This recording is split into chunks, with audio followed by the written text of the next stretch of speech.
a nivel europeo, ¿no? que armoniza, lo que viene a decir es que la indemnización en España es demasiado barata y que el despido, tal y como está regulado en nuestro sistema, no es desincentivador. Te permite incumplir la ley y que te salga la cuenta incumplirla. A quien no le va bien, a quien le perjudica más que no haya registro de jornada es a la empresa, porque se produce la presunción juris tantum, que se llama, que admite prueba en contrario, pero cuando se produce un accidente de trabajo, lo primero que se va a mirar es si había o no había medidas de seguridad, si había prevención de riesgos laborales. Buenas tardes, estamos aquí en el segundo episodio de La Ley en Cuestión. Hoy me encanta deciros que os traemos a un experto en derecho laboral y es muy interesante porque creo que en la época en la que estamos mucha gente va a trabajar sin saber realmente cuáles son sus derechos, ¿no? Por eso me enorgullece presentar hoy a Ramón Salvat, que nos va a ayudar a resolver todas estas dudas y estar mucho más informados de nuestros derechos laborales. Ramón. Muchas gracias por la invitación, Lauren. Bueno, primero de todo me gustaría que te presentaras un poco, que nos contaras quién es Ramón, de dónde vienes, qué has estudiado, en qué te has especializado, así por encima un poco, para presentarte. Bueno, pues yo soy Ramón Alexander Salvat Seoane, abogado del Ilustre Colegio de Abogados de Barcelona, socio del área de laboral en un despacho que se llama Auris Advocats, Auris, de Barcelona.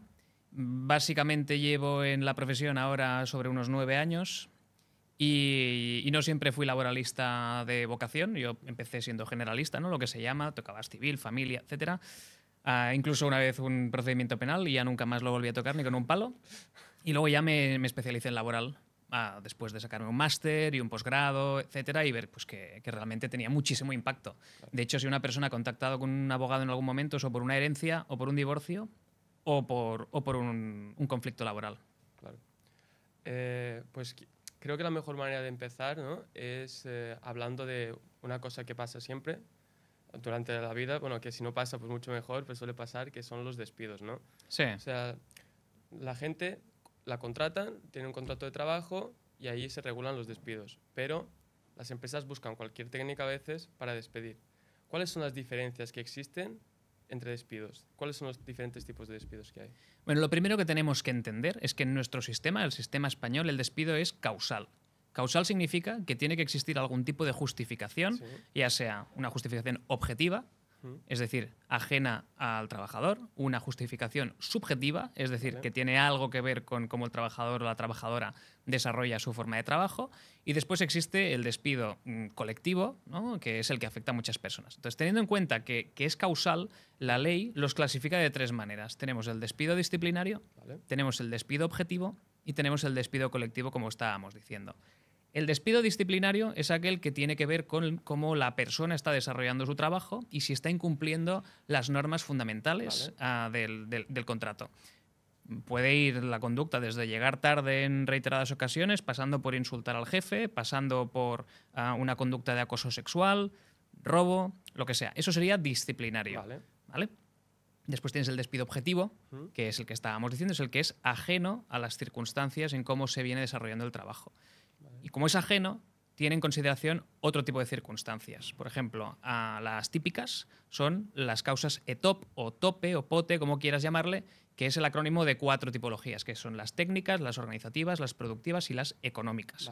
Que estas son las clásicas, es cuando, ostras, tengo que despedirte porque la empresa pierde dinero, o tengo que despedirte porque se han juntado 2 departamentos y hay una figura que es redundante, o hemos cambiado la forma como vamos a desarrollar nuestro producto y tu posición es redundante, o hay mejoras hay mejoras técnicas o tecnológicas que hacen que una posición pues pase a hacerlo una máquina. Un ejemplo de esto sería, por ejemplo, ahora que es la era digital, ¿no? Y mucha gente pues tiene más facilidad de trabajar en casa que en el sitio, en físico, en el despacho. Entonces aquí se ha producido un cambio de las reglas del juego, porque ahora los despachos no son tan necesarios y la gente puede trabajar desde casa. Y la gente que se ha sabido adaptar, entiendo que ha seguido conservando su puesto, y los que no, lo tienen más complicado. Bueno, si pongamos, por ejemplo, una empresa tecnológica que dice, oiga, yo ya no voy a necesitar las oficinas, y tenías una persona que era oficinista, la persona de recepción, pues esa persona, su posición pasa a ser redundante y entonces la empresa puede acceder a realizar un despido. Eso sí, luego lo veremos, ¿no?, si me lo quieres preguntar, pero este tipo de despidos, todos ellos tienen una serie de requisitos, lo que se llaman formales y materiales, es decir, se tienen que hacer bien, conforme a ley, y tiene que existir una causa realmente justificada. Vale. lo hablamos ahora, si quieres. ¿Qué es un despido formal? O sea, la formalidad en el despido, en derecho laboral, es tan importante el fondo como la forma. Sí. Tú puedes tener más razón que un santo y despedir a un trabajador o una trabajadora que ha llegado tarde 40.000 veces, Vale. que si no le das una carta de despido conforme marca la ley, con sus contenidos, con la fecha de efectos de la carta, si no le pagas la indemnización que le toca, por ejemplo, en el despido objetivo, ese despido se va a considerar improcedente. Vale. Que aquí es otra de las cuestiones. Antes, cuando me preguntabas, ¿qué tipos de despido? Habrás notado que faltaba el despido improcedente. Claro. Porque es que el despido improcedente no es una tipología de despido. Improcedente, procedente o nulo son calificaciones que realiza el juez Vale. cuando uno pone una demanda en impugnación de un despido. Para que se entienda, despido procedente es despido bien hecho. Y despido improcedente es despido mal hecho. Mal hecho, sí. Y despido nulo es despido súper mal hecho. Vale. Entonces, cuando un despido es improcedente puede serlo por razones formales o razones materiales, lo que decíamos. No se da carta de despido, la carta de despido se da tarde, no se da traslado al comité de empresa, a los sindicales. Puede ser que no concurre causa, una causa falsa hace que el despido sea improcedente. Luego tienes el despido nulo. El despido nulo es aquel despido que se produce en circunstancias en las que la persona trabajadora tiene una especial protección, Vale. personas embarazadas, personas en situación de lactancia, reducción de jornada por cuidados de hijos, etcétera, o cuando se vulneran derechos fundamentales. Es decir, los derechos fundamentales están en la Constitución. Sí. A partir del artículo 10 en adelante, creo que es hasta el 30 y pico, 32 o algo así. Y luego ya empiezan derechos constitucionales, pero no considerados fundamentales como tal. Vale. Cuando el despido se realiza ignorando o vulnerando esos derechos fundamentales, el juez tiene la obligación de anular el despido. No de declarar que está mal hecho, sino lo que hace es que como si jamás hubiese existido ese despido. Entonces te obligan a readmitir al trabajador. Ostras, pero esto, o sea, lo que me estás diciendo es que yo puedo, como trabajador, me pueden despedir Sí. y que el despido se declare nulo porque vulnera mis derechos fundamentales Sí. y volver al sitio del trabajo donde me han despedido. Sí. ¿Y esto qué situación crea cuando pasa esto? Bueno, es una situación compleja, evidentemente, porque depende sobre todo muchas veces del tamaño de la compañía. No es lo mismo que te despidan y se declare nulo el despido en una Coca-Cola, que hay 50.000 trabajadores, a que te despidan y sea nulo en la peluquería Pepe y Marisa. Claro. Porque en la peluquería Pepe y Marisa tú tienes que ver a tus jefes cada día, codo con codo. Entonces hay veces que uno pide la nulidad y se la dan y luego es una desgracia porque tiene que volver y tiene que volver a ver a esas personas y se generan una serie de circunstancias o problemáticas que son difíciles de gestionar. Que la ley establece las fórmulas de qué es lo que sucede y cómo sucede y si la readmisión es correcta, incorrecta. Hay veces que la gente te dice, no, es que no quiero volver porque me van a hacer la vida imposible. Bueno, pues ¿qué quieres que le hagas si estás embarazada? O sea, si el despido es nulo Claro. y tienes que volver. Entonces, bueno, ahí por lo general se transacciona con dinero. Vale. El trabajador no quiere volver, la empresa no quiere que vuelva y se llega a un acuerdo económico para que no haya readmisión. Pero bueno, que si no se llega a un acuerdo económico hay que volver. Claro. Vale. Tema de despidos, yo creo que es mucho mejor explicarlo con casos, ¿no? Sí. Con casos que la jurisprudencia recoge o que tú mismo en tu experiencia hayas tenido. Ujú. Antes del podcast estuvimos hablando de algunos casos que son interesantes Sí. y los quería comentar aquí. Por ejemplo, casos bastante polémicos. Uno de ellos es la sentencia de la mujer que orinaba en los utensilios de la empresa y el despido fue declarado improcedente, que lo dejaré en la descripción para que le podáis echar un vistazo. Bueno, sí. A ver, aquí hay muchas veces que parece que el sentido común no casa con algunas resoluciones judiciales que nosotros nos encontramos y como son tan llamativas saltan a la prensa. Claro. Y este es un caso muy escatológico porque te has olvidado de decir que la señora era panadera. Es decir, esta señora, Importante. con toda su inquina, con toda su mala leche, cuando los jefes no miraban, orinaba en los recipientes donde se hacía el pan. Y luego ese pan se vendía. Y se lo vendían a gente que lo compraba. Claro. Es decir, que realmente aquí no solamente tienes un problema laboral, tienes un problema de salud pública, en definitiva, ¿no? ¿Qué es lo que pasó? Sí. Lo que pasó es que la prueba que se utilizó a los efectos de acreditar que esta persona estaba orinando en esos instrumentos de trabajo era una prueba que se declaró nula. Y aquí es de lo que estábamos hablando anteriormente. Las formalidades del despido son relevantes porque cuando tú vas a un juicio como empresa, tú tienes que acreditar los hechos de la carta de despido. Y si no los acreditas, el despido se declara improcedente, si no se declara nulo por las circunstancias que hemos dicho. En este caso, las pruebas que se utilizaron fueron pruebas de videograbación. Claro. Y esas pruebas de videograbación se declararon nulas porque estaban enfocando a una zona en la que también había una zona donde los trabajadores podían cambiarse. Sí. Era medio vestuario. Vale. Entonces, ¿qué pasa? Que como esa prueba vulneraba el derecho fundamental a la intimidad, Derechos fundamentales. derechos fundamentales, la prueba se declaró nula. No se declaró nulo el despido, se declaró improcedente porque se consideró no acreditados los hechos de la carta de despido, pese a que había unas cámaras de seguridad que claramente lo mostraban. Y eso entronca con lo que comentábamos anteriormente. Es fundamental que las empresas se asesoren correctamente antes de hacer este tipo de cuestiones, ¿vale? Porque te voy a plantear otra circunstancia Vale. en la que la prueba es nula y genera muchísima polémica. Tú imagínate que tú tienes un trabajador o una trabajadora Sí. que está trabajando y que utiliza los medios de la empresa, que son medios empresariales evidentemente pagados por la empresa, y solo para trabajar. Pero esa persona está en su despacho un día y decide poner en el buscador pornografía infantil Hostia. y se pone a mirar pornografía infantil en horario de trabajo. Y un compañero que pasa por allí tiene la puerta entreabierta y lo ve y hace ¡ah! ¡Oh, Dios mío!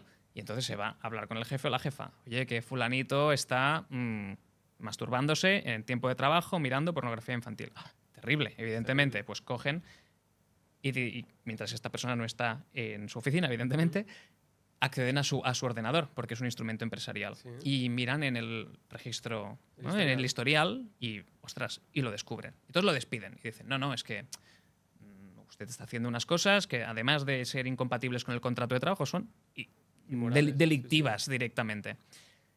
¿Qué pasa? Que el trabajador impugna y dice, no, mi despido está mal hecho porque accedieron a mi historial de búsqueda sin que yo estuviese apercibido de que el empresario podía hacer este tipo de accesos. Y es que piensa una cosa, ese tipo de accesos te dan información que es muy privada. Claro. En este caso, la información privada es que esta persona era, evidentemente, una pedófila. Pero imagínate que la información privada de la que estamos hablando es orientación sexual, orientación política, Claro. etc. Si la empresa no lo notifica correctamente, esa prueba es nula. Mm. Y de hecho, si la prueba se produce, o sea, si el despido se produce cuando toda la prueba del despido se produce con vulneración de derechos fundamentales, hay sentencias incluso que pueden llegar a declarar el despido nulo per se. Sí. ¿Vale? Entonces es súper importante que las empresas estén bien asesoradas y es importante también que los trabajadores sepan, para aquellos que vean el podcast, que aunque esté clarísimo que su despido puede llegar a ser procedente, si la prueba no es correcta, Claro. se va a declarar improcedente. ¿Vale? O sea que todo tiene defensa, en definitiva. Sí. Wow. Buen caso aquí has sacado, ¿eh? Sí, bueno, aquí hemos juntado el de la panadera con el del pedófilo, pero bueno, sí, es que es así, pasa, ¿eh? Estas cosas pasan. Las dos muy escatológicas.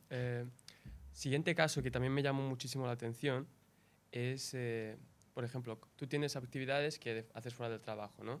Digamos, como por ejemplo, a mí me gusta ir al gimnasio, a ti no sé si tienes alguna actividad que hagas fuera del trabajo. Ujú. Claro, en el momento en el que el trabajo te impide ir a actividades que estén relacionadas con tu hobby y tú decides presentar una baja laboral, como el caso de un culturista que fue a una competición mientras estaba de baja laboral, Sí. ¿esto cómo puede llegar a ser improcedente, este despido en concreto? Sí, el caso del que estás hablando es del caso aquel del culturista, Sí. que además no recuerdo si ganó incluso la competición, ¿eh? Pero fíjate, esta persona estaba trabajando, tramitó la incapacidad temporal, ¿no? Sí. La situación de baja laboral, la empresa no tiene derecho a saber la razón por la cual una persona está de baja laboral, ¿Mm? pero sospecha, porque curiosamente coincidía la baja con una circunstancia en la que esta persona quería presentarse a la competición. Claro. Y esto es lo típico, ¿no? Se va hablando, sí, me estoy preparando, tal, qué difícil es comer antes de una competición de estas características. Entonces, el empresario o la empresaria tenía la mosca real nas, ¿no? Que se dice, o sea, estaba claro que algo raro estaba pasando. ¿Qué hacen las empresas en estas circunstancias? Ponen un detective. Un detective privado. Un detective privado, oye, hace el seguimiento a esta persona, etcétera, porque claro, a mí sospecho que la baja no es del todo legítima. Y efectivamente, el detective ahí, le hace unas fotos y lo descubre Claro. en esa competición. Y le despiden. Y le dicen, oiga, usted ha vulnerado la buena fe contractual, porque si usted está de baja es para descansar, Sí. no para irse a una competición de culturismo. El trabajador impugna ese despido y dice, yo no he vulnerado la buena fe contractual de nadie porque mi actividad no es incompatible con la situación de incapacidad temporal. Es decir, que lo que la ley te exige es que tú respetes las circunstancias en virtud de las cuales tú te vas a recuperar cuanto antes de tus lesiones. Claro. Pero si tú estás deprimido, Sí. tú puedes hacer deporte perfectamente. De hecho, si tú estás deprimido, tú te puedes ir a la montaña a esquiar. Si le preguntas a tu psicólogo, a tu psiquiatra, "Ay, es que estoy muy deprimido", ¿qué debería hacer? Diviértete, sal, habla con la gente. Claro. Ahora bien, lo que no puedes hacer, por ejemplo, mientras estás de baja, deprimido, es beber alcohol, porque el alcohol es incompatible farmacológicamente Claro. con la medicación que te vayan a dar. Entonces tú puedes hacer cualquier tipo de conducta o realizar cualquier tipo de conducta que no sea incompatible Vale. con la situación de incapacidad temporal. Lo que genera una situación muy extraña a nivel de prueba. Porque la empresa no sabe qué enfermedad tienes, pero pese a ello te está despidiendo porque es incompatible tu Claro. enfermedad con la situación, bueno, con la actividad que estés realizando. Sí. Entonces genera una situación muy compleja para la compañía, porque apenas tienen prueba. Este método de utilizar un detective como medio de prueba, Ujú. ¿hasta qué punto es legal o es ético? Es Digamos. plenamente legal, ético no lo sé, pero es plenamente legal. Los detectives tienen una serie de limitaciones. La primera es, evidentemente, no vulnerar derechos fundamentales, que es lo que estábamos comentando anteriormente. No pueden acceder a un domicilio que no sea correcto, pero ni ellos ni sus instrumentos. Tú no puedes coger un dron para ir al jardín de la casa de alguien o ponerte a la altura de su piso para ver qué es lo que está sucediendo dentro de su domicilio. Claro. Tendría que ser desde una posición en la que, bueno, en la que se vea en plena vista. ¿Qué más cosas no puede hacer no puede hacer un detective? Pues un detective no puede forzar la situación que generaría el despido. Claro. Porque estás provocando esa circunstancia. Ya en el derecho penal, esa intervención, no se llama intervención provocada, ¿no? Pero esa causación del delito o del ilícito a propósito no se considera válida, ¿no? Estás engañando a la persona. Pero sí, es perfectamente válida. Se considera una prueba testifical a nivel de juicio, el informe, y sí, va el detective allí y declara. Vale. Ahora, otra de los casos que me llamó la atención, que comentamos, fue el de una mujer que trabajaba en jornada partida y llegó tarde durante, no sé si eran 176 veces, puede ser, Sí. 5 minutos, 3 minutos, pero incluso una hora a veces. La despidieron Sí. y resultó que, aun habiendo llegado tarde, el despido era improcedente. Sí. ¿Esto por qué se debió? Este caso es un caso que fue muy sonado, yo creo que salió hace unos 2 o 3 años. ¿Sí? Y fue muy sonado porque, claro, llama muchísimo la atención, sobre todo porque esta circunstancia era claramente un agravio comparativo con sus compañeros. Sus compañeros llegaban cuando tocaba y esta persona llegó hasta en 170 y pico ocasiones tarde al trabajo. ¿Qué pasó?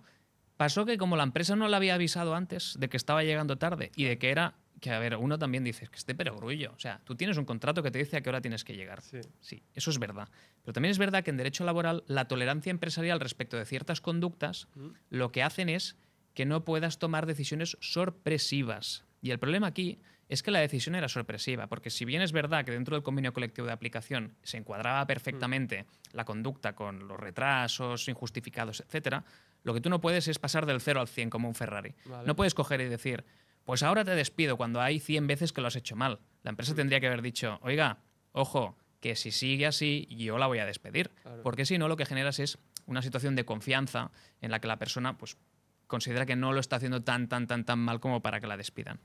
Y aquí eso entronca con otra cosa, que es el principio de proporcionalidad. Vale. Las empresas no pueden despedir porque sí, o no pueden despedir de primeras cuando se produce un ilícito, a no ser que sea muy grave. Es decir, si hay un tocamiento indeseado dentro de la compañía, evidentemente que puedes hacer un despido fulminante. Pero si uno llega tarde una vez, no lo pueden despedir por eso. Y si le despiden después será improcedente, ¿eh? Hay veces que las empresas despiden Claro. y despiden porque saben que es barato despedir. Y dices, pero si es improcedente, ya te pagaré. Si es que te Sale tengo que más a pagar. cuenta, ¿no? Sí, eso pasa, ¿eh? Hacen números y dicen... Hacen números y sale más a pasa. cuenta Sí, despedir que... Y de hecho es muy interesante esto porque justo hoy, que no sé cuándo la gente verá el podcast, pero ¿a qué día estamos? ¿20 y pico? Sí, más o menos. Hoy estamos a 23. A 23. Pues hoy justo ha salido publicado, creo, o ha salido UGT, el líder de UGT, diciendo que el Consejo Europeo de Derechos Sociales, que es el interpretado de la Carta Social Europea, ¿Sí? que es un documento internacional que recoge una serie de derechos deseables a nivel europeo, ¿no? que armoniza, lo que viene a decir es que la indemnización en España es demasiado barata y que el despido, tal y como está regulado en nuestro sistema, que aquí puedes estar de acuerdo o no, Sí. pero según este organismo, el despido, tal y como está regulado en España, no es desincentivador. Te permite Claro. incumplir la ley y que te salga a cuenta incumplirla. Claro. Y probablemente lo que se nos viene encima será una reforma del despido. Eventualmente, ¿eh? Es Sí, bastante necesaria. probable. Es necesaria, ¿no? También. ¿Tú qué opinas? A ver, yo soy de corte liberal, que se llama, ¿no? Entonces, Sí. aunque en el despacho defendemos, evidentemente, a trabajadores, sindicatos, a empresas, autónomos, a todo el mundo que considere que tiene sus derechos vulnerados, en mi opinión, el despido está bien como está. Si bien está bien como está, pero no por una razón cuantitativa, es por una razón de que hay previsibilidad. Lo que necesita una sociedad económica capitalista liberal es previsibilidad en las normas. Claro. Y si tú cambias de repente la forma como se va a calcular esa indemnización y lo estableces y lo dejas a criterio del juez, puedes tener un despido que te den 600 euros de más o puedes tener un despido que te den 300.000 de más. Entonces, Claro. cuando tú no tienes seguridad jurídica, es muy difícil generar empleo.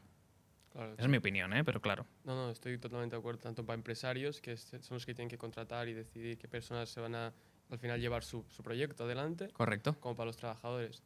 En el tema de los trabajadores, me gustaría hablar sobre, a veces, la gente busca ser despedida para tener derecho a paro. Sí. ¿Por qué se produce esto? Esta es una pregunta súper interesante y además que toca hueso desde mi perspectiva.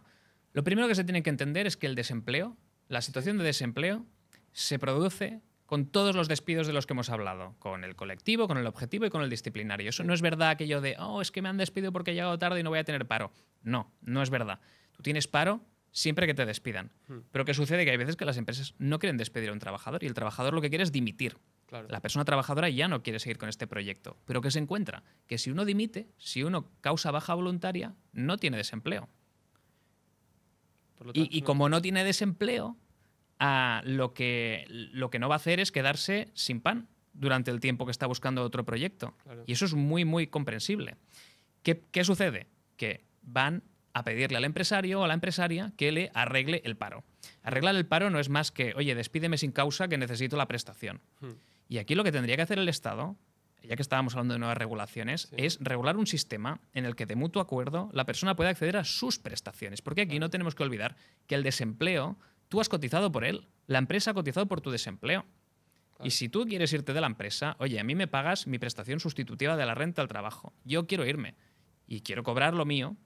Y luego ya si me encuentro otra cosa y sigo cotizando, pues ya lo cobraré otra vez después. Pero el problema es ese, que es que la gente, fíjate cómo es la cosa. Yo trabajadora, no quiero seguir trabajando. Voy al empresario o empresaria y me dice, no te quiero despedir, no te voy a arreglar el paro, porque además es ilegal arreglar el paro. Hay unas sanciones altísimas y muchas contingencias en relación con ello. Yo no te quiero arreglar el paro porque soy una empresa que hago las cosas bien y rectas, etc. ¿Qué va a hacer el trabajador o trabajadora? ¿Que no? Pues me cojo la baja. Puede pasar. O pues empiezo a llegar tarde y ya me despedirás. Y como me vas a tener que hacer un despido disciplinario, pues ya me darás el paro después. O sea, a las buenas o a las malas. Sí. Entonces, para que sea a las malas, no tiene demasiado sentido. Claro, yo ¿qué le recomendaría a un empresario? Ostras, pues si hay poco riesgo de que te pillen, hazlo. Y lo mismo le diría al trabajador, oye, si lo tienes que pedir, pídelo. Claro. Porque si no, al final, en Jurassic Park había una frase que es la vida se abre camino. Pues aquí el derecho laboral se abre camino. Y el paro y la prestación por desempleo también. Claro, porque yo aquí tengo otra duda más que me surge a partir de esto. A ti cuando te despiden de un trabajo y tú vas a solicitar otro, Sí. otra empresa, la otra empresa que te está contratando va a consultar tu antiguo trabajo y cómo acabaron las cosas. ¿Tiene permiso para hacer eso o no es legal? Puede hacerlo y de hecho es habitual que las empresas pidan referencias. Ahora bien, esto me recuerda un caso muy interesante también, que esto no lo comentamos antes, pero es un tema muy interesante. Había una trabajadora que acabó mal en la otra empresa, Sí. demandando y tal, mucho lío. Y evidentemente, pues luego, imagino que en su currículum salía que había trabajado en esa empresa y el reclutador de recursos humanos de la nueva empresa llama a la anterior.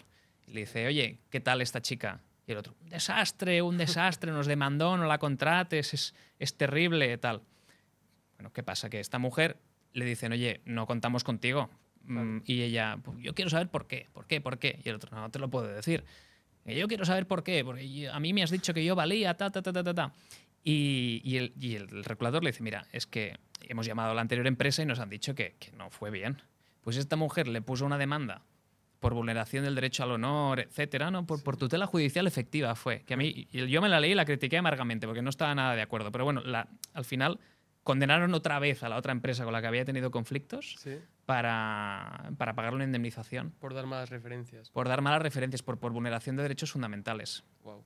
Porque las malas referencias venían vinculadas al hecho de que ella había accionado la tutela judicial efectiva, ¿no? Poner una demanda cuando crees que tienes la razón. No tienen por qué dártela para que se genere el derecho a la tutela judicial efectiva, ¿no? Tú tienes que reclamar lo que tú consideras que es legítimo. Si luego pierdes la demanda no pasa nada.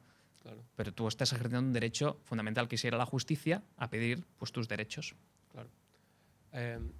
Otro tema que lo puedo enlazar con este es el de, tú tienes un trabajo que estás mínimamente cómodo, ¿no? Digamos, acabas de empezar, pero durante los primeros días que hay el periodo de prueba, que si quieres lo puedes comentar más en profundidad, Sí. te surge otro trabajo con las mismas condiciones o mejores. ¿Tú puedes irte de un trabajo estando en periodo de prueba sin ningún problema? Sí, sin ningún problema en absoluto. El periodo de prueba, que es una institución súper interesante dentro de nuestro sistema, es rara avis, ¿no? Es una cosa extraña. Sí. Porque el periodo de prueba es la única institución jurídica en el derecho del trabajo que permite a las dos partes resolver el contrato de trabajo sin ningún tipo de justificación, ni indemnización, ni preaviso. O sea, es como una carta blanca. Y de hecho, tanto es así que el verbo para extinguir este contrato es el desistimiento contractual. O sea, no es ni un despido, es un desistimiento. Vale. Durante el periodo de prueba, que está marcado en los convenios colectivos específicos y además hay unas limitaciones en el Estatuto de los Trabajadores, tanto la empresa como el trabajador-trabajadora están mirando a ver si las cosas encajan. Si el proyecto encaja, si es como me prometiste, si como empresa encajas dentro del equipo, si eres una persona capaz o competente. Cualquiera de las dos partes, notificándolo, no hace falta que se dé el preaviso de la baja voluntaria, Vale. de los 15 días, etcétera. No hace falta. Es- Lo mismo para la empresa. La empresa puede desistir del contrato sin justificación alguna, salvo que la persona esté en situación especialmente protegida. Embarazo, maternidad, etcétera. De hecho, no es inhabitual. Una persona que encajaba perfectamente, Sí. durante el periodo de prueba queda encinta, lo sabe, lo comunica a la empresa y de repente a la empresa ya no le sirve esa trabajadora. Y es como, bueno, chico, yo creo que aquí hay un tema de discriminación, ¿no? Sí. Por razón de género. Y ahí sí que puedes anular el periodo de prueba, te lo cargas y se declara nulo el despido. Ostras. Una vez acabado el periodo de prueba, empieza ya el contrato normal, digamos, Sí, con todos los preavisos, todo funcionando normal. correcto. ¿El tema de los preavisos se suele cumplir o hay muchas incongruencias? No, el tema de los preavisos, a ver, depende de cada una de las personas. Es que depende de las circunstancias personales, ¿no? La ley te exige, en función de las distintas categorías profesionales que tú tengas, ¿no? Cuanto más difícil sea sustituirte, Vale. más tiempo te va a pedir el convenio colectivo, previsiblemente, que des como preaviso. O sea, el básico son 15 días. Y si tú no das esos 15 días, la empresa tiene la capacidad de restar del finiquito la cantidad de preaviso que no has dado. Si no has dado 7 días, te quitan 7 días de salario. Si no has dado 15, te quitan 15. Vale. ¿Vale? Eso es lo único que pueden hacer, quitarte días de salario. O pueden... Depende. Yo soy de la opinión, si le preguntas a un abogado de sindicato, tal vez te dice que sí, que eso es todo lo que se puede hacer, porque ya hay una consecuencia jurídica, legal, ¿no? Jurídica, vinculada Sí. a ese incumplimiento. Entonces podríamos decir que está tasado. Pero yo soy de la opinión de que no. Yo soy de la opinión de que aquí, si alguien hace una baja voluntaria, ¿no? Genera su baja voluntaria, su dimisión, Sí. con la intención de damnificar el proyecto empresarial, deberías poder pedir daños y perjuicios. Te voy a poner un ejemplo muy tonto. Sí. Pero tú eres un fotógrafo y tú estás a las puertas de un desfile de modelos y eres el único fotógrafo que hay. Y el día antes coges y dices que me piro, a sabiendas. Sí. Hombre, si allí hay un perjuicio de 2 millones de euros porque las fotos no habían salido, porque generó un retraso, etcétera, entonces sí, porque es un incumplimiento contractual que ya no tiene que ver solo con el incumplimiento básico, tiene que ver con el incumplimiento de lo que se llama la buena fe contractual, que creo que está en el artículo 7 del Código Civil y que es un principio rector de todo nuestro sistema. Todo se tiene que hacer de buena fe.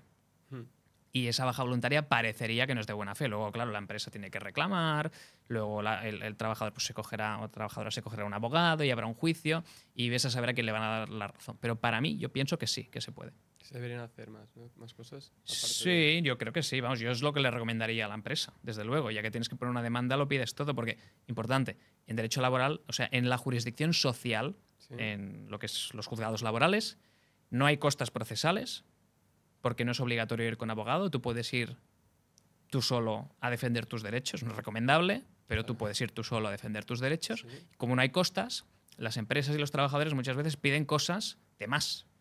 Claro. O sea, si tú vas a un procedimiento civil y pides 500.000 euros de indemnización sabiendo que te van a dar 30, como pierdas el juicio, las costas son sobre 500.000 euros. Ostras. Pero en derecho laboral, si tú tienes un despido en el que te tendrían que dar 800 euros y pides daños morales por valor de 25.000 y no te los dan, Por no, pedir. por pedir que no quede. Es que es así, ¿eh? A las rebajas ya estamos a tiempo, que se dice. Entonces, bueno, eso pasa, ¿eh? Ostras, muy interesante esto. Sí, sí, es muy chulo. Vale. Otro tema que pasa mucho a la hora de estar en un empleo es que ya sea por que la empresa avance hacia un lado o hacia otro, hay modificaciones en las tareas de un empleado. Ujú. ¿Cómo debe hacer la empresa para gestionar estas modificaciones y cómo debe hacer un empleado para saber si sus capacidades están hechas para estas modificaciones?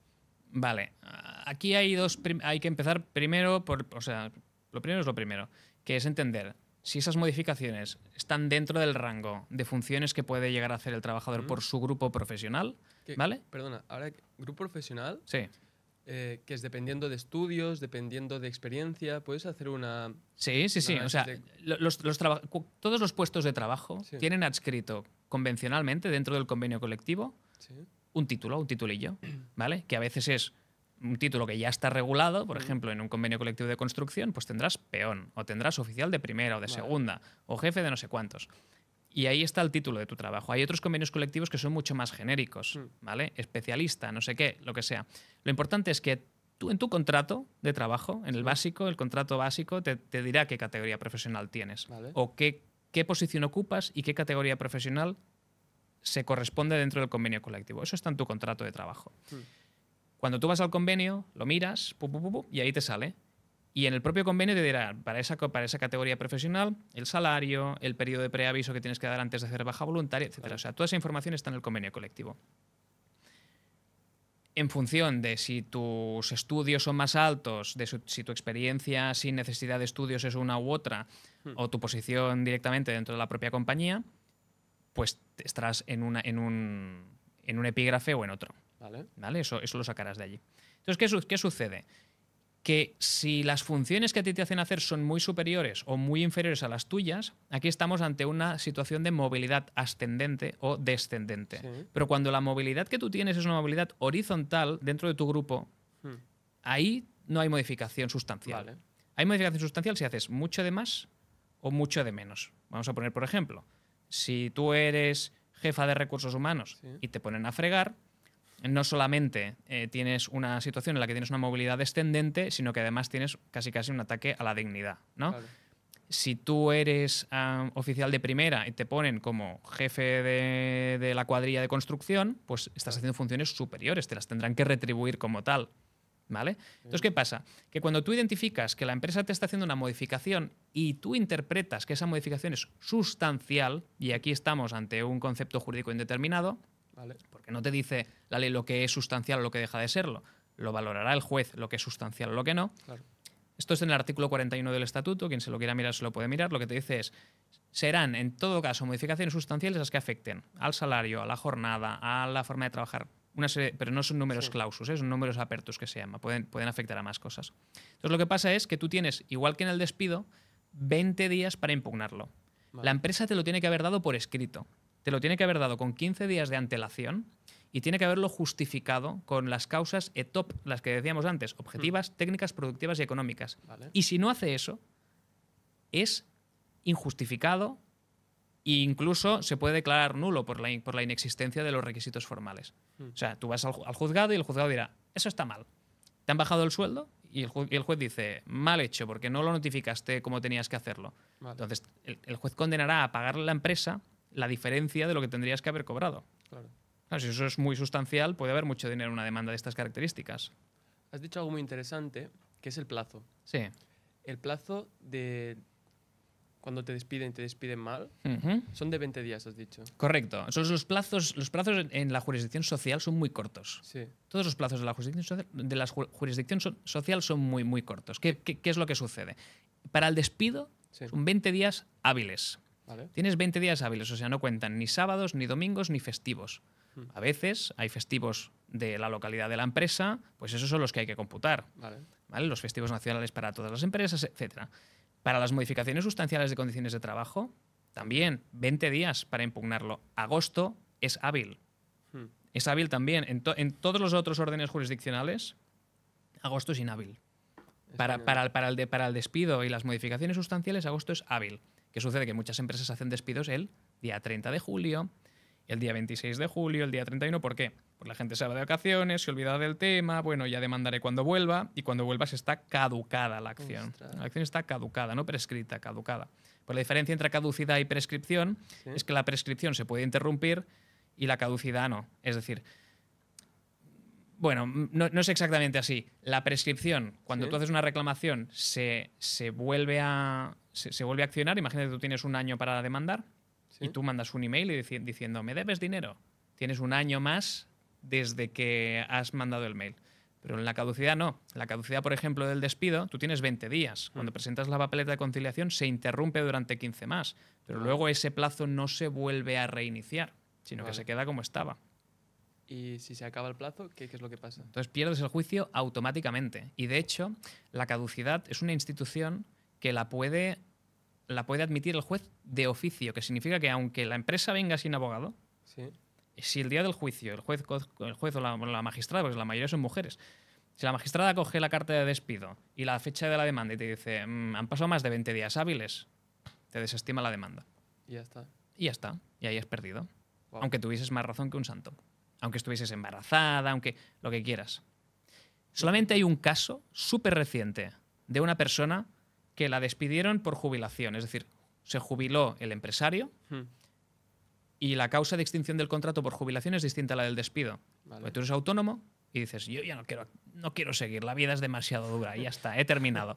Entonces, lo único que se paga es una mensualidad. No hay indemnización por despido allí. Es una mensualidad Ya está. de salario, aunque lleves 40 años trabajando para esa persona que se jubila. Pues el listillo que se jubilaba, se jubiló y al cabo de 8 meses volvió otra vez a reactivar su actividad. Y entonces la persona se enteró de que volvía a tener actividad y demandó por despido, diciendo, lo que usted me hizo en aquel momento era un despido. Habían pasado claramente más de 20 días. Sí. Pero es que, volvemos a lo que decíamos antes, el que se jubiló actuó de mala fe. Hmm. Trató de utilizar una treta procesal para decir que se le había pasado el plazo, cuando era él el que había generado esa interrupción extraña de su actividad solo para quitarse a la gente con un mes de salario. Y ahí, que no sé si es el Supremo o un TSJ, ahora no lo sé, tendría que mirarlo, pero lo que decían es, no está caducada la acción. Mm, Otra cosa es que desde que tú te enteras de que ha vuelto a la actividad, tienes 20 días, Claro, ¿vale? Porque no estás secula seculorum allí para poder poner la demanda. claro. Wow. Esto de la jubilación sí que es verdad que últimamente se está hablando mucho, ¿no? Porque en España tenemos, bueno, en la mayoría de Europa tenemos una población envejecida, ¿no? Ujú. Y esta población pues llega a la edad de jubilación y muchos tienen negocios y cierran la empresa. Sí, puede suceder, pero también es verdad que es importante hacer la diferenciación entre, si tú tienes una sociedad limitada, la sociedad limitada no se jubila, Claro.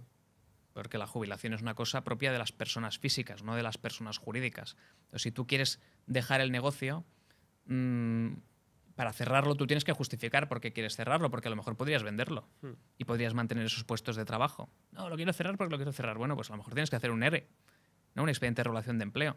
Y aquí hay una cosa que es importante ahora que estamos hablando del ERE y creo que la gente lo tiene que saber. ¿Sí? Un ERE se produce cuando tú despides a más de X personas, ¿no? Una empresa de menos de 100 trabajadores, Sí. a 9 o más. No, Vale. a 10 o más. O sea, puedes hacer hasta 9 despidos individuales sin que se considere un ERE. Y en empresas de más de 100, pues ya estamos hablando de más personas, a partir de 300 otros límites, etcétera, ¿no? Pero, ¿qué es lo que la gente tiene que saber? La gente puede ser que sufra un despido objetivo individual ¿Sí? y que eso realmente sea un ERE encubierto. ¿Cómo identificarlo? Hay una norma que se llama norma del compás, ¿vale? Esa norma del compás es una norma que nos viene desde Europa, Sí. que lo que viene a decir es, si tú en los 90 días anteriores, en este caso son naturales, o sea, 90 días cuentas, hay 10 despidos o más hechos individualmente, estamos ante un despido colectivo por degoteo, uno a uno, igual que las gotitas. Plup, plup, plup, plup. Cuando llega tu turno, tú miras hacia atrás y miras a ver si en esos 90 días han despedido a 10 personas. Pero ya no solamente despedido, puede ser un despido objetivo, puede ser un despido disciplinario declarado improcedente, puede ser una extinción por modificación sustancial de condiciones de trabajo, o puede ser incluso una baja voluntaria incentivada. Es decir, tú te vas tú solo, pero yo te pago 7.000 euros cuando te tocarían 4. ¿Y la persona qué hace? Los cojo, porque son 3.000 euros más de lo que me tocaban.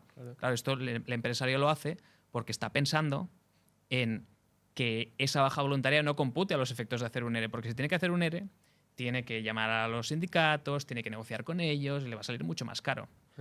Entonces, la gente que sepa que hay muchos despidos individuales, lo que puede hacer es decir, oiga, esto está mal hecho, esto es nulo, es directamente nulo, que es una de las cosas que no habíamos dicho. También es nulo el despido colectivo encubierto, que no sigue las formalidades, o el despido colectivo en el que el empresario no negocia como tiene que negociar. Entonces, claro, cuando estamos hablando de una empresa, de una persona que dice, quiero cesar en mi actividad y tiene muchos trabajadores, lo que sucede es que puede ser que tenga que hacer un ERE. Y esto también es importante. Tú imagínate que vas a cerrar la empresa. Sí. El límite para que se considere un ERE baja radicalmente a 5. Ya no son 10 o más. Ahora es a partir de 5 o más, cuando hay cese de actividad y cierre de la empresa. Lo mismo cerrar un centro de trabajo que cerrar la empresa por completo. Claro. Pero bueno, que alguien se quiera jubilar no es causa de extinción del contrato, per se, cuando es una sociedad limitada. Claro. Siguiendo un poco con lo que estábamos hablando antes de los medios de prueba, ¿no? Digamos, para despedir a alguien, que es lo que hace falta. Sí. Me gustaría abrir este melón, ¿no? Y hablar de los diferentes medios de pruebas que hemos dicho. Hemos hablado de detectives. Sí. Hemos hablado también de cámaras, por ejemplo, en la empresa, Sí. sistemas de videovigilancia. ¿Cuáles son los más populares, digamos? Los medios de prueba. A ver, claro, aquí hay que concretar un poco más, porque no es lo mismo un despido objetivo, en el que probablemente las pruebas sea documental. Sobre todo, utilizarán, para un despido objetivo por causas económicas. Sí. Pues utilizarán el impuesto de sociedades, utilizarán los trimestrales de IVA, los modelos 303, utilizarán a lo mejor un perito que venga a explicarle al juez o a la jueza, a la magistrada, cuál es la situación de la compañía, etc. ¿no? Si estamos hablando, por ejemplo, de un despido disciplinario por un acoso sexual, pues las pruebas pueden ser perfectamente las testificales, testigos. Los testigos que hay que usar tienen que ser testigos que no tengan interés directo en ganar el juicio o perderlo. O sea, imagínate que yo quiero que despidan a una persona porque si la despiden y el despido se declara procedente, a mí me promocionan. Claro. Y yo voy ahí a testificar, pues voy a testificar probablemente con algún tipo de conflicto de interés. No puede venir a testificar tu esposa o tu marido a favor tuyo porque es evidente, parece, ¿no? Es evidente que puede haber interés. Entonces, bueno, los testigos que tienen que declarar de forma veraz, diciendo la verdad, siendo testigos directos, no testigos de referencia. Luego, otras pruebas muy interesantes son las pruebas de audio. Tú mandas un audio de WhatsApp. Sí. Hola, que voy a llegar tarde porque estoy enfermo, no sé qué. Y luego va justo y te pilla un detective diciendo, bueno, haciendo, por ejemplo, haciendo la competición. Y no estás enfermo para nada, ese audio se puede utilizar para decir, oiga, usted le comunicó a la compañía que estaba enfermo y por tanto hay vulneración de la buena fe contractual. No es tanto que usted esté haciendo la competición, sino que nos dijo a nosotros que estaba enfermo. Cosas, a veces ahí está en el filo de la navaja, ¿no? La causa del despido. Entonces, las pruebas de audio hay que traerlas transcritas. Vale. Y la contraparte te las puede impugnar y puede decir, esto es una inteligencia artificial. Y ahí tienes un problema, porque después hay que hacer una pericial tecnológica que te diga si la voz es correcta, no es correcta, si el audio está alterado, si no está alterado. Ostras, sí. Hay audios para decir que no estás incapacitado para trabajar que están hechos con inteligencia artificial. La gente lo puede hacer perfectamente. O sea, es un delito, ¿eh? O sea, aportar una prueba falsificada a un juicio y hacer que el juez declare algo en base a esa prueba alterada, Sí. eso es un delito. O sea, no solamente no se lo recomiendo a nadie, sino que además los denunciaría yo mismo, porque no hay nada peor que ir a un juicio y ver a un compañero o una compañera que te la tratan de colar así. Yo de momento he tenido la suerte, creo, de que nunca me ha sucedido. Y además tengo muy buenos y muy buenas compañeras en el colegio de Barcelona y de otros colegios, que la gente es muy decente. Pero si te encuentras un pirata de estos, lo primero que tienes que hacer es coger, lo denuncias ante el juez y luego te vas a fiscalía. Pero sí, es un riesgo. Bueno, hay gente que aporta WhatsApps que están a lo mejor Retocados, no alterados, pero la gente puede borrar una línea. Y la línea esa en la que está diciendo, pues ¿sabes qué? Me voy yo porque estoy hasta los de esta empresa. Y dices, bueno, pues te hago una baja voluntaria porque me lo has pedido. Y Claro. luego te aportan el WhatsApp y eso no está. Y en el WhatsApp de tu cliente sí que está. Y dices, ¿alguien miente? Claro. Aquí entra el tema de redes sociales, ¿no? De la forma que nos comunicamos hoy en día. Sí, totalmente. El Instagram, por ejemplo, tú puedes subir una foto estando en un concierto Sí. y lo pueden pillar como prueba. Es un clásico, es un clasicazo esto. La gente es... porque como hoy en día lo que hacen es que toda su vida la están retransmitiendo en directo, Sí. es que a veces no es ni una foto, es un vídeo. Es un vídeo. Y los compañeros de trabajo se tienen entre sí. Claro. En los grupos, en las redes sociales. Sí. Yo recuerdo un despido que hice yo mismo en una compañía, que evidentemente no puedo decir el nombre, pero es una compañía de joyería. Me decían, es que esta señora se ha llevado joyas de la tienda. Y yo, ¿cómo lo sabéis esto? Bueno, porque fíjate aquí en estos posts, con el anillo no sé qué, con el no sé cuántos, con todo. Claro. Madre mía. Después lo que hicimos fue hacer una llamada, se grabó la llamada, lo admitió todo y ni siquiera lo impugnó después, porque evidentemente pues la habían pillado. Y si la gente es mínimamente decente, pues no lo impugna sabiendo que las cosas las ha hecho mal. Pero sí, la prueba de redes sociales es un clásico. Sí. Otra cosa que es muy común ahora, que mi generación lo hace muchísimo, es cuando vas a un sitio, pones un comentario en el Maps. Dices, este sitio me ha gustado mucho, la camarera que me ha atendido ha sido muy maja. Ujú. Si te ha sido maja. Si no, que hay mucha gente que tiene servicios que no le gustan, dice, esta camarera ha sido un desastre, que la echen. Sí, Y la echan. sí. Esto se produce. A ver, puede suceder. Puede suceder, pero si esta es la única prueba que tiene la compañía, Sí, el despido va a ser improcedente seguro. vale. Porque la prueba de, primero de todo, que las denuncias que se plantean en el Google Maps, ¿no? en cualquier portal incluso, tú no puedes acreditar quién ha venido. No va a venir nadie a ratificar que eso es así en el acto de juicio. Entonces tú lo tienes muy fácil para ponerlo en duda, porque te recuerdo que es la compañía la que tiene que acreditar que los hechos son ciertos y que Claro. existen una serie de denuncias o de circunstancias en un portal en el que no tienes trazabilidad de quién ha sido, de cuál era el servicio en el que estaba, de si lo que ha dicho es cierto o no es cierto. Es imposible hacer un despido de estas características. Distinto es que eso a ti te sirva como elemento catapultador para hablar Sí. con compañeros o compañeras y que te lo cercioren. Y entonces tú en la carta de despido lo que dices es que el día tal yo identifiqué este comentario y le Claro. metes el pantallazo. Que después hicimos una entrevista con sus compañeros, sin decir evidentemente el nombre para conservar la anonimidad de la persona.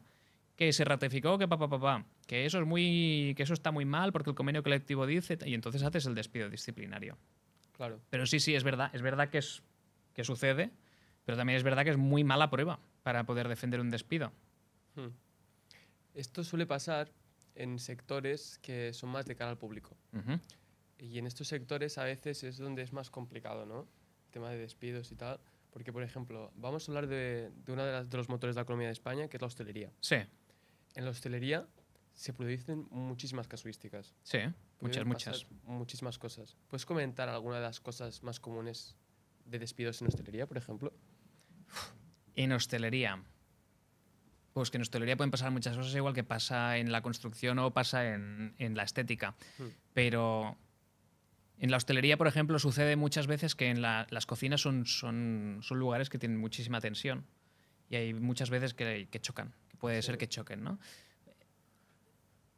Pueden haber agresiones verbales, pueden haber agresiones físicas. Una cosa que es habitual es, por ejemplo, que los trabajadores, las trabajadoras, los camareros o camareras inviten de más a amigos, a sí mismos, a compañeros, o que utilicen la comida pues de forma, yo qué sé, sobre todo eso, que inviten, ¿no?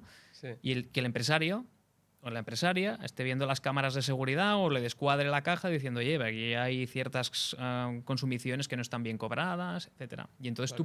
tú puedes despedir por esa circunstancia. También es verdad que lo que le recomendaría a una empresa de estas características es que tenga una política clara en cuanto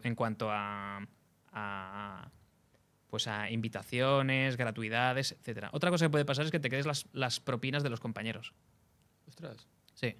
Que alguien se quede con las propinas de los compañeros. Que en lugar de coger la propina y la ponga en el pote de las propinas, la coge y se la meta en el bolsillo. Claro, aquí en España no es muy común que pase esto de que alguien se quede, que alguien te dé propina. Sí que yo doy propina, yo no sé tú, pero yo sí doy propina. Sí, hombre, a ver, propinillas. Sí.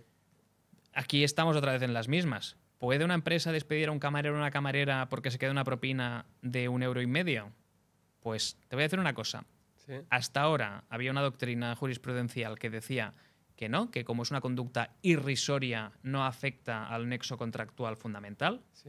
y por tanto lo que puedes hacer es sancionarla, apercibirla, oye, no te quedes esto. Pero hay una sentencia muy reciente que lo que viene a decir es que de una empleada de supermercado Sí. que se llevó, no me acuerdo qué, algo de 3 euros. Pero bueno, que en definitiva es un delito. Hmm. Y decía, ¿no?, que el despido es procedente correcto, Sí.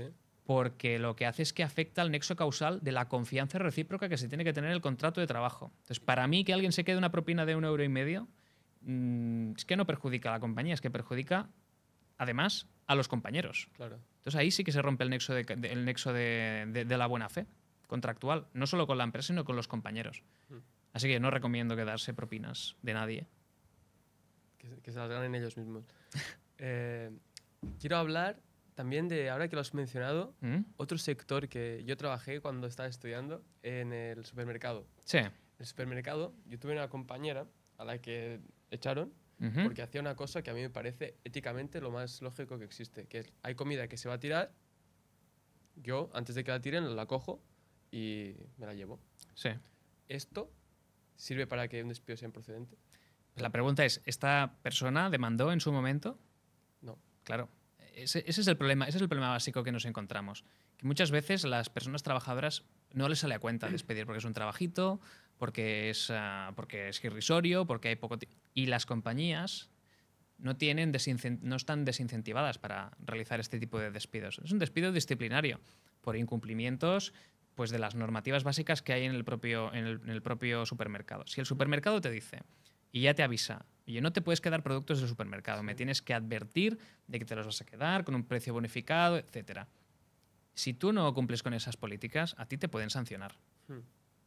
Distinto es que te esperes fuera del centro de trabajo y cuando vayan a tirarlo en el container, vas y lo coges del container, porque ya no es algo de la empresa. Claro. Es algo que es basura, ¿no?, que está desechado. Entonces no te pueden decir, usted ha ido después del centro de trabajo de su horario laboral y ha cogido cosas de la basura. Coño, es basura. O sea, Claro. pero mientras está en la empresa, no es basura. Es producto. Es diferente. Es producto y es diferente. Y yo soy de tu opinión, que lo que se va a tirar, pues no tendría que tirarse, que tendrían que regalarlo. Claro.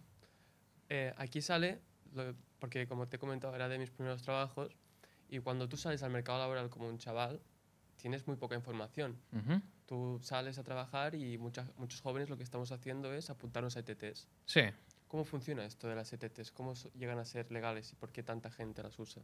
A ver, las ETTs son una excepción dentro de nuestro sistema. Lo primero que hay que entender es que en derecho español no puedes mercantilizar la fuerza de trabajo. Es decir, no puedes mercantilizar el trabajo. Por lo tanto, tú no puedes tener a alguien contratado y decir, oye, te voy a mandar me voy a inventar el nombre, te voy a mandar a Jimmy, que es un pintor que yo tengo en nómina para que trabaje en tu empresa, que también es una empresa de pintura, ¿vale? Y va a trabajar allí y yo le voy a pagar el sueldo a él y como a mí me cuesta 2.000 euros, tú me pagas 2.500 a mí.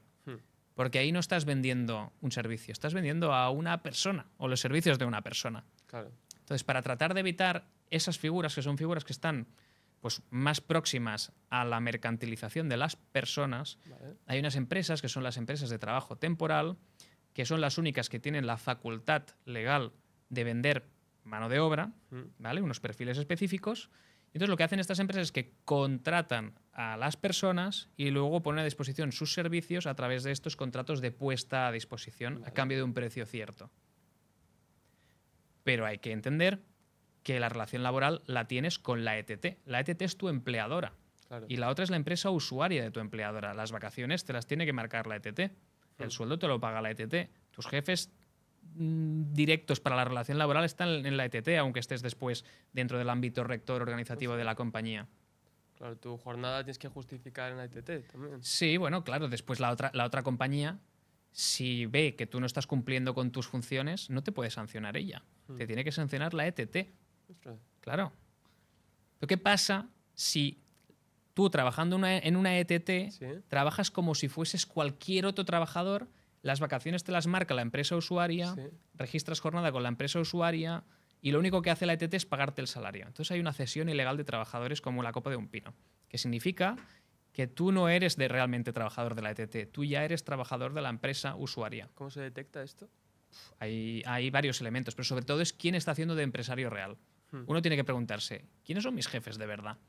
Me paga la nómina, o sea, cuando miro el banco me lo está pagando la ETT, pero a mí, ¿quién me da las vacaciones? Claro. A mí, ¿quién me organiza el trabajo? Yo, ¿dónde voy a trabajar cada día? ¿Y cómo puedo ir al examen si tengo que ir a trabajar? ¿Qué es lo que tengo que hacer? Pues dejas de ir a trabajar y vas al examen, porque tú tienes derecho a un permiso retribuido ¿Sí? para el tiempo específico que tienen que durar las pruebas y ya está. Y como lo más importante es la formación, si después la empresa te despide por haber hecho uso de este permiso, lo que yo te diría es que preconstituyas prueba. Preconstituir prueba significa preparar prueba antes de que pasen las cosas. Vale. ¿Vale? Tú mandes un mail, no lo digas de viva voz, y si lo dices de viva voz, grábalo. Manda un mail o lo que sea, oye, tengo este examen, pido este permiso. No. Hombre, sí, yo tengo derecho a este permiso, por favor lo necesito, tal. No. Bueno, ahí ya sabes que la cosa va enconada. Y si te vas a ir a disfrutar de ese permiso para hacer ese examen y anticipas que te van a despedir, pues entonces al menos ya tienes algo de prueba. Claro. Diciendo, hostia, me han despedido porque yo he usado un permiso, que además es un permiso que para mí está estrechamente vinculado con el desarrollo de la libre persona, o sea, el libre desarrollo de la personalidad, Sí. que es un derecho fundamental. Es un derecho fundamental el libre desarrollo de la personalidad. Esto viene, lo de preconstituir prueba, se puede hacer en más ámbitos, ¿no? Sí. ¿Cuáles son lo que tú recomendarías a un trabajador para que cuando se produce una situación de irregularidad en la empresa preconstituya pruebas? A ver, preconstituir prueba lo tiene que hacer todo el mundo. O sea, Sí. realmente, a ver, si yo tengo visión de abogado, y como visión de abogado que tengo, a mí me gusta que los pleitos sean de 10. Entonces, para mí, un pleito de 10 es un pleito en el que tienes mucha prueba. Uno no puede continuamente estar preconstituyendo prueba porque sería un desgraciado de la vida, te lo digo así. O sea, no puedes estar grabando continuamente lo que hace la gente y lo que te dice, y si tal, y si cual. Pero si tú anticipas que va a haber algún tipo de problema, Sí. no hay nada malo en que quede constancia de ese tipo de circunstancias. Claro. Por ejemplo, ¿cómo se preconstituye pruebas? Cosas por escrito. Por escrito lo que quieres que quede por escrito. Y verbal todo lo que no quieres que quede por escrito. Vale. Es que es así. Entonces, ¿quieres que quede por escrito el hecho de que se ha producido un incidente en la empresa? Ponlo de manifiesto. En un correo electrónico a tus superiores. Vale. O háblalo en una reunión formal y lo grabas. Te pones el móvil en el bolsillo y lo grabas. Porque las grabaciones en las que tú formas parte de... Esto es importante que se sepa. Sí. El régimen constitucional de las grabaciones. ¿Cómo funciona? Sí, la gente suele decir, no, es que no puedo grabar porque si no aviso a la otra parte no es correcto. Pues no. O sea, tú puedes grabar cualquier conversación en la que tú seas interlocutor. Vale. Si tú eres interlocutor, si yo te estoy grabando a ti ahora, esa grabación yo la puedo usar el día del juicio. ¿Por qué? Porque forma parte del derecho de la tutela judicial efectiva desde la perspectiva de que tengo derecho a la prueba. Yo tengo que poder defenderme con la prueba que marca la ley de enjuiciamiento civil, entre otras, pues la prueba de videograbación, como prueba electrónica. Yo lo que no puedo hacer es grabarte a ti hablando con un amigo tuyo, poniendo el móvil ahí escondido, porque eso vulnera el derecho a la intimidad y el derecho al secreto de las comunicaciones. ¿Vale? Entonces, si yo soy interlocutor, yo puedo grabar lo que quiera. Lo que quiera. Si participas en la conversación. Siempre que participes de la conversación. Si no participas de la conversación, no. Vale. Entonces, preconstituir pruebas sería, oye, pues pongo la grabación aquí. Si tú anticipas que te van a despedir, por ejemplo, te llaman al despacho del jefe. Oye, sube un segundo. después de una semana ajetreada en la que ya sabes que la cosa ha estado caldeadita y tal, Sí. pues móvil a la buchaca y subes. Y ya no está. grabas. Vale. Es bastante importante saber esto, que tienes esta posibilidad, ¿no? Totalmente. Porque la gente a veces piensa, bueno, mejor no lo grabo porque me voy a meter en un lío. Sí, sí, exactamente, pero no te metes en ningún lío. Ahora, Al revés. cosas que no se pueden hacer. Cosas que no se pueden hacer. Hay una sentencia súper reciente de un despido que se declaró procedente Sí. porque un compañero de trabajo estaba haciendo pantallazos respecto de un programa de gestión de su empresa para enviárselas a otro compañero que tenía un juicio. Tenía un juicio, ¿no? Y entonces el otro, que era como una especie de topillo, un amigo suyo en la empresa, le estaba pasando prueba de la empresa que tenía demanda, en la que estaba, bueno, que tenía el pleito con el trabajador. Y lo pillaron. ¿Por qué lo pillaron? Pues porque esos pantallazos aparecieron el día del juicio. Claro. Y el abogado de la empresa dijo, ¿y esto? Y la empresa dijo, ¿y esto?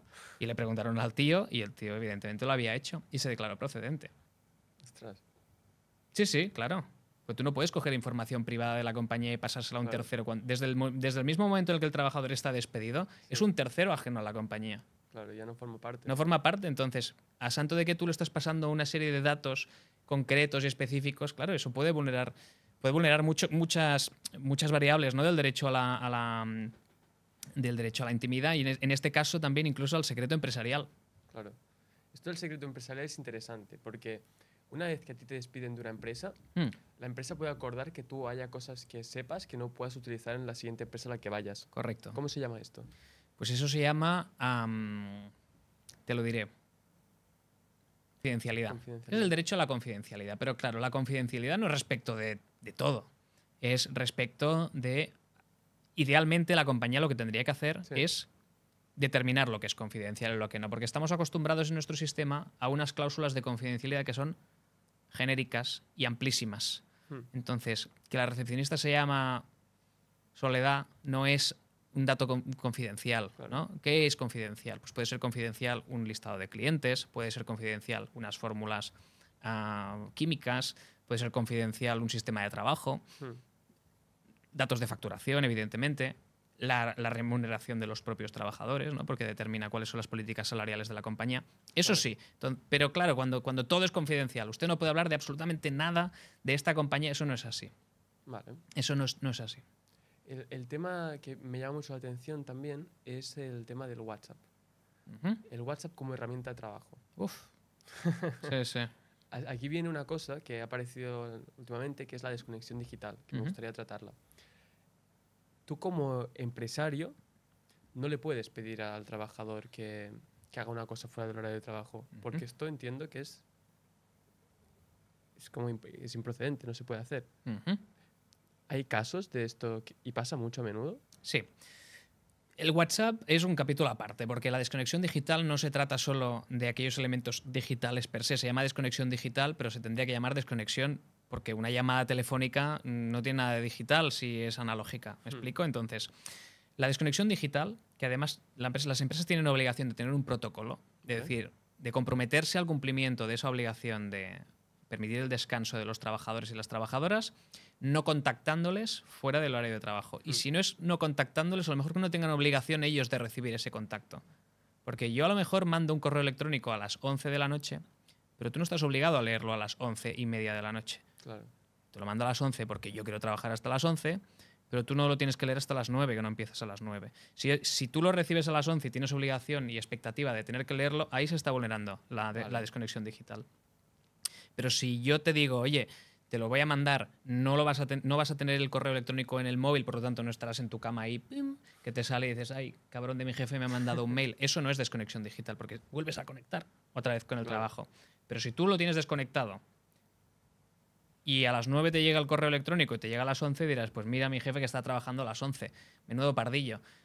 Pero no se habrá vulnerado tu derecho a la desconexión. Y el WhatsApp es un arma de doble filo. Porque es que los grupos de WhatsApp son lo peor que hay. ¿Sí? El otro día yo estaba en un grupo de WhatsApp ¿Sí? de trabajo, soy profesor en una escuela de máster, y estaba todo el mundo pues, muy emocionado con las clases. Y me parece fantástico que estén emocionados con las clases. Pero claro, dudas de, ¿mañana se va a hacer esto? Y lo mandan a las 12 de la noche. Y digo, macho, o sea, o respetáis un poco los horarios porque es un grupo de trabajo. O yo me salgo de este grupo de WhatsApp y no me salí porque la gente lo empezó a respetar, ¿no? Y yo me sentía a un borde, pero es que a las 12 de la noche no tengo ganas de tener que leer esto. Claro. Y no te pueden decir, bueno, pues deberías cogerte un móvil de trabajo y un móvil personal. No, lo que tiene que hacer la gente es respetar los fucking horarios. O sea, no se tiene que hacer nada más. Claro. Y las empresas es 3/4 de lo mismo. De hecho, con el WhatsApp incluso se han producido pronunciamientos jurídicos en los que hay vulneración del derecho a la protección de datos. Porque a ti te meten en un grupo de WhatsApp de trabajo. Eres nuevo, ¿vale? Oh, Lauren, felicidades, no sé qué, bienvenido al grupo de WhatsApp directo. Imagínate que hay un chico dentro del grupo de WhatsApp que ve tu teléfono, que ve tu foto, que se enamora de ti y te empieza a acosar fuera del trabajo. Ostras. Bueno, es que ¿cómo ha tenido acceso a tu teléfono? Porque la empresa, con ocasión del trabajo, ha puesto tu teléfono en grupo público. ¿A ti te ha pedido permiso? ¿Te da opción de salir de ese grupo de WhatsApp? Interesante. ¿Y qué responsabilidad tiene la compañía por el hecho de que esos datos se hayan filtrado? Claro. Pues hay grupos de WhatsApp de 60 personas y de 100 personas. Entonces, los grupos de WhatsApp, yo es que meto ya en los contratos de trabajo la cláusula WhatsApp. Que su teléfono podrá ser utilizado, y usted admite que y si quiere quitarse de aquí, nos manda un mail aquí. Lo previenes ya. Para que no Sí, pase se tiene que hacer. Se tiene que hacer. Otra de las cosas que me gustaría tratar en este podcast es el tema de la jornada laboral y su reducción. Sí. Se quiere hacer una reducción de la jornada laboral a 37,5 horas mensuales en vez de 40. Semanales. Perdón.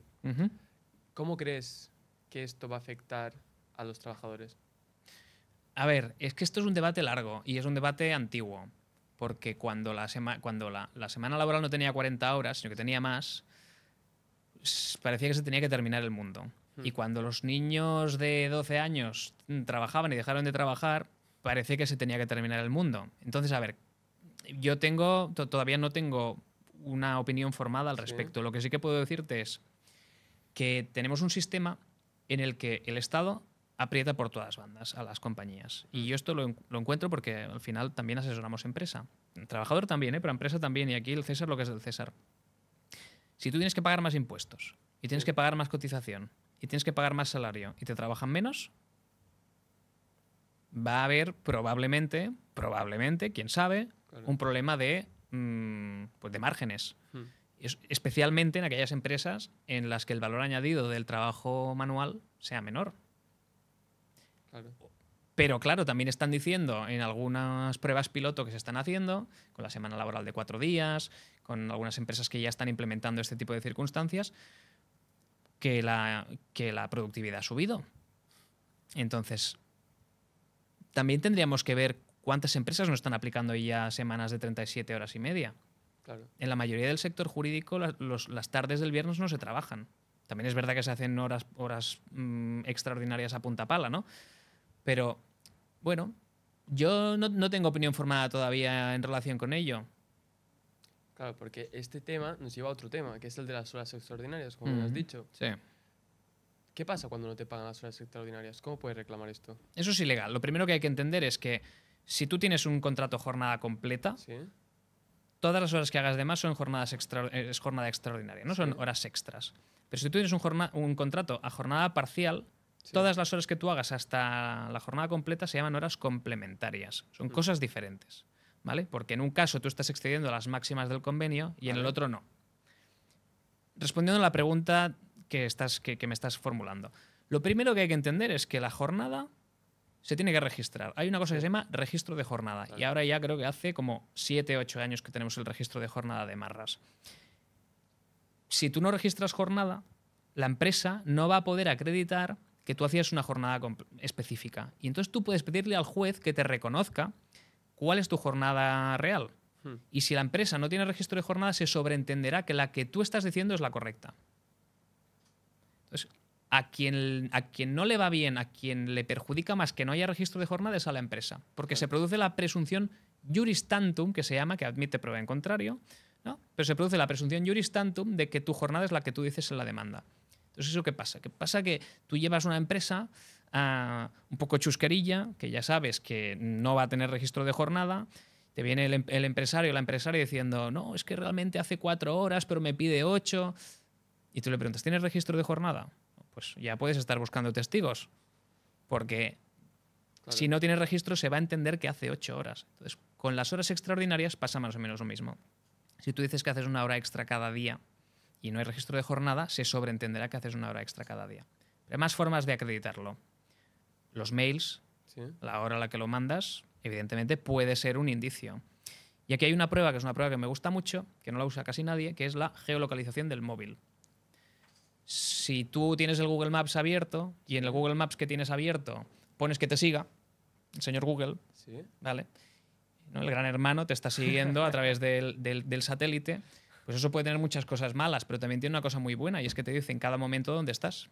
Ostras. Entonces, si tú tienes la geolocalización del móvil y la aportas el día del juicio, se verá que tú estás desde las 9 hasta las 9 de la tarde, ¿no? Hasta las 21, en un sitio específico. ¿Estás diciendo que mi móvil pone el rato que estoy en un sitio? Sí. Si lo tengo activado la ubicación. Sí. Wow. No te dice dónde estás y el tiempo que estás, y si tienes fotos de ese sitio te dice que estás en ese sitio. Y eso puede ir muy bien para preconstituir prueba, porque tú dices, ay, es que mi empresa no va a querer aceptar que yo estoy 2 horas de más aquí cada día. Esta prueba la utilicé en un juicio de una señora que era una empleada del hogar. Lo usaba ella. Usaba el móvil, le dije, activa la geolocalización, porque estaba interna en la casa de 2 ancianos, que eran muy mayores, dependientes, que necesitaban ayuda, y vivía allí. Y la empresa decía que no, que hacía 8 horas. Ostras. Y se acreditó que hacía, bueno, que pernoctaba. Ostras. Sí, con unas consecuencias económicas astronómicas, claro. Aquí, hace poco salió una noticia, ahora hablando de empleada del hogar, salió una noticia de una mujer que era empleada del hogar y el hombre al que estaba cuidando la acosaba sexualmente. Sí. Este caso es muy extremo, pero en las empresas también se produce esto. Este caso es muy extremo, pero no es tan extremo. Es decir, el acoso sexual, esto es importante también que se diga, porque acoso sexual no es agresión sexual. Son cosas diferentes. Sí. Y el acercamiento que tiene el derecho penal al acoso sexual con el acercamiento laboral al acoso sexual difiere muchísimo. Una conducta de acoso sexual es cualquier conducta que pueda generar un entorno de hostilidad o molestia por razón de sexo o por razón de género. Por ponerte un ejemplo, decirle a alguien, ¡ay, rojo, rojo que te cojo! O amarillo, amarillo que te pillo. Eso puede parecer una estupidez, pero ese tipo de bromas, ese tipo de comentarios... Cuñadismo, ¿no? Cuñadismo a full, o incluso una mirada continuada en un escote, una actitud de acercarse demasiado. Es decir, ese tipo de conductas, a veces son conductas no verbales, no tienen por qué ser tocamientos, pueden ser conductas indiciarias. Claro. O pueden ser conductas que continuadas en el tiempo generen esa situación de incomodidad. Eso es acoso sexual, ¿eh? Claro. Nosotros llevamos un asunto en un restaurante en el que a una pobre chica de 18 años, porque tenía 18 años y la persona acosadora tenía 50 y bastantes, básicamente le dedicaba comentarios pues, de carácter claramente libidinoso, ¿no? Así es como se llama desde la perspectiva judicial, y le decía, este cepillo lo tienes que lavar como si le estuvieses haciendo una paja a tu novio. Hostia. O te tienes que poner a 4 patas a lavar esto como cuando te pones a perrito. Madre mía. O este tipo de a veces le pedía que lo fuese a buscar a las tantas de la noche con el coche porque decía que se le había pinchado una rueda. Estas conductas son conductas de acoso sexual. Estas son muy claras, son muy vastas, ¿no? Las hay que son menos evidentes. Pero es importante que la gente entienda que este tipo de conductas son conductas que se consideran de acoso sexual y que además es de despido fulminante. Fulminante. Claro, esto tiene relación a lo mejor con el tema de que los empleados entre ellos a veces son los que se putean, ¿no? Esto se llama moving, entiendo. Sí. Y es cuando los empleados entre ellos se hacen la vida imposible. En este caso, ¿cómo puedes denunciarlo esto? ¿A quién debes denunciar? El moving o acoso moral, porque aquí tenemos el acoso sexual, ¿no? y el acoso moral o moving. El acoso moral es una conducta, también es verdad que no todo conflicto es acoso moral, ¿vale? Entonces, el acoso moral es una conducta continuada en el tiempo, porque tiene que ser continuada, y tendente a que la persona abandone el trabajo a través de un ataque deliberado y continuo a su integridad moral, al respeto que genera, a su entorno, es decir, a su persona, en definitiva. Y eso, algunas conductas de acoso moral pueden ser el aislamiento, Vale. puede ser la crítica pública al trabajo, puede ser el ninguneo, puede ser que no te inviten a la cena de Navidad, pueden ser muchas cosas, ¿no? Pero sobre todo son faltas de respeto, es casi lo más evidente. A veces puede ser ascendente, puede ser ascendente porque lo hace un empleado a su jefe, o puede ser descendente porque lo hace un jefe a su empleado, o puede ser colateral porque se hacen personas idénticas, ¿no? A veces es grupal porque lo hace varios a uno, Sí. o a veces es individual. Entonces, respondiendo a la pregunta, lo primero que hay que hacer es ponerlo en conocimiento de la compañía, porque todas las compañías tienen que tener por ley, dos protocolos: protocolo de antiacoso sexual, no de prevención del acoso sexual, y de prevención del acoso moral. Y las compañías en esos protocolos lo que hacen es que regulan la forma como van a implementar cierta educación, ¿no? Formación a la plantilla para que identifiquen las conductas, Sí. las eviten y las denuncien cuando se produzcan. Y después también te establece la forma como la van a investigar, con los principios de investigación básicos, ¿no? Que son pues la confidencialidad, la celeridad, la mínima intervención, es decir, que tiene que ser rápido, que tiene que ser silencioso y que tiene que ser eficaz. Claro. ¿Vale? Y durante esas investigaciones lo que se hace muchas veces es que se trata de apartar a la víctima del victimario, Sí. y cuando se alcanza una conclusión se despide o se sanciona o no se hace absolutamente nada. Hay despidos de personas que han utilizado torticeramente, es decir, incorrectamente, Sí. este tipo de mecanismos, porque ponen muchísima presión a la persona que recibe la denuncia. Y por denuncia falsa se ha despedido a gente. Y se ha declarado procedente además también, ¿eh? Claro. Aquí volvemos al tema de la hostelería, por ejemplo. Ujú. Aquí sucede mucho esto. En hostelería, al ser ambientes donde hay mucha presión de trabajo, entiendo, Sí, puede a lo mejor sin darse cuenta uno meterse con otro sí, y meterle más caña de la que debería. sí, Y esto genera un ambiente de trabajo negativo. correcto. Tú puedes como trabajador decir, estoy en un ambiente negativo de trabajo, voy a demandar a la empresa. Sí. Las empresas tienen la obligación de mantener lo que se llama pues, un ambiente de seguridad, ¿no? Sí. Tienen que vigilar que la salud en el trabajo sea correcta. Y esa salud puede ser tanto física como mental. ¿Vale? Entonces hay una cosa que se llaman riesgos de carácter psicosocial. Y esos riesgos de carácter psicosocial miden variables vinculadas sobre todo al entorno en el que se produce el trabajo, ¿no? a la atmósfera en la que se produce el trabajo. Que haya una excesiva presión, o que las cargas de trabajo no estén correctamente reguladas, o que las normas de funcionamiento no estén correctamente determinadas, que las relaciones entre las personas sean nefastas y no pongas remedio. Eso puede somatizar en algún tipo de enfermedad, a lo mejor de carácter leve, de carácter más grave, lo que sea, ¿no? Una situación de cuadro de estrés. Y eso puede ser un accidente de trabajo, ojo. Claro. Entonces, sí, completamente. Las empresas tienen la obligación de garantizar que eso no se produce. Ahora, hay veces que la empresa no lo puede saber si tú no lo denuncias. Por eso hay que ponerlo de manifiesto. Claro. Ahora quiero hablar de un tema que es el sector de la hostelería. Es un tema, es digamos un sector que abarca mucho. Ujú. Otro sector es la construcción. Sí. ¿Por qué la construcción es un sector tan grande en el tema laboral? A ver, es que es uno de los motores de nuestra economía.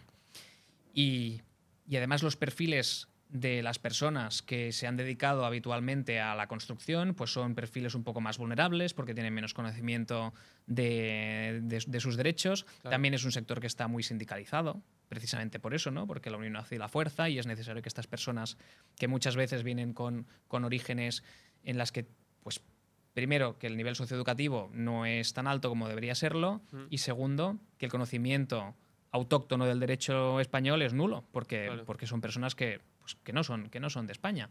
Y por tanto no tienen el conocimiento que tiene la gente básica de vivir aquí, de oír hablar a sus padres o de lo que le puedan pasar a sus amigos.